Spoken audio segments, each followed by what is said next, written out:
Now your doubt would be, should I be an option buyer or an option seller or an option writer? Okay, so this question, to understand like the answer of this question, once again let me give you an example. Okay, so let's say that I'm asking a question to a person, when are you going to purchase a new Maruti? So I'm asking the person, when are you going to purchase a new Maruti?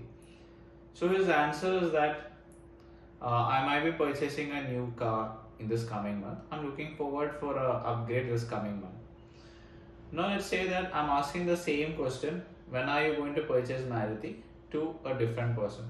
So let's kind of assume a scenario that I'm kind of asking to one of the Tatas, when are you kind of going to purchase Maruti? So his answer would be like, yeah, it would kind of take me 2 years. Okay. So he's kind of thinking about purchasing the company, not about purchasing a car.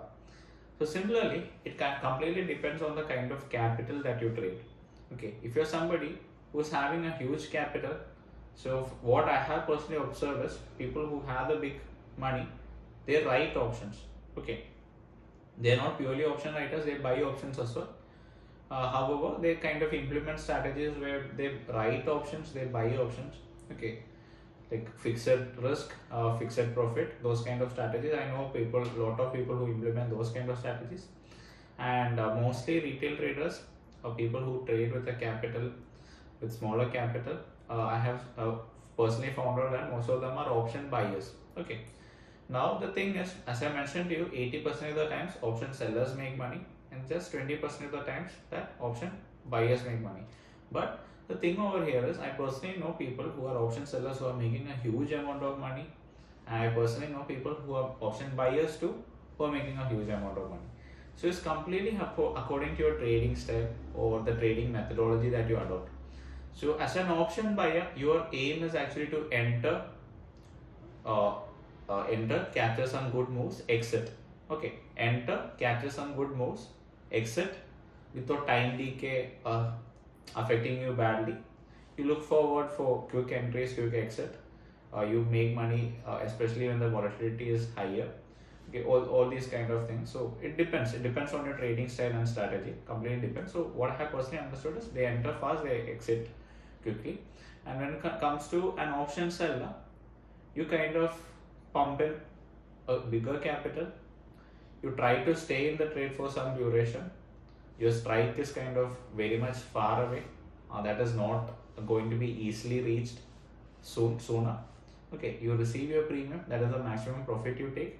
You hold on for some time for premium decay or theta decay to eat up the premium, and you cover up your positions towards the expiry, or you hold it till expiry.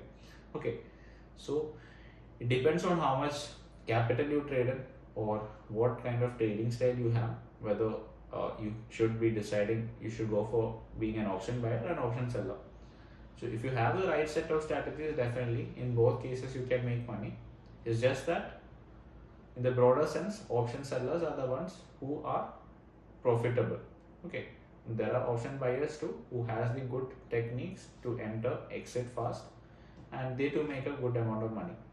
So the advantage that option buyers have is their risk is kind of limited. Okay, the premium that they pay is the maximum risk that they can take. They can keep stop loss, all these things. Now for option sellers, theoretically speaking, they take unlimited risk. Okay, they take unlimited risk, meaning all the unlimited profits that the option buyers are going to make, it has to be paid up by the option seller. But it's like rarest, like I told you, right, 80% chance option sellers are going to make money. And once again, the option sellers, they can also make use of stop loss, all these things. So they can also mitigate the risk in that way. Fine. So that is the answer for the question, what you should be doing. You should figure out what trading style suits you more well. So based on that, you should figure out what you should be doing, whether buying or selling options.